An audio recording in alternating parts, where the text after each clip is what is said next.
ମାମୁଁ ଭଣଜାର ସମ୍ପର୍କ ଏତ ଯୁଗ ଯୁଗର ମାମୁଁ ଭଣଜାର ସମ୍ପର୍କ କଥା ଯୁଗ ଯୁଗର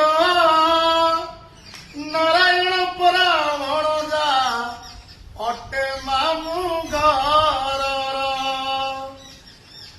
ମାମୁଁ ମରିଗଲେ ସଂସାରୁ ଭଣଜା ପାଖେ ଥିବ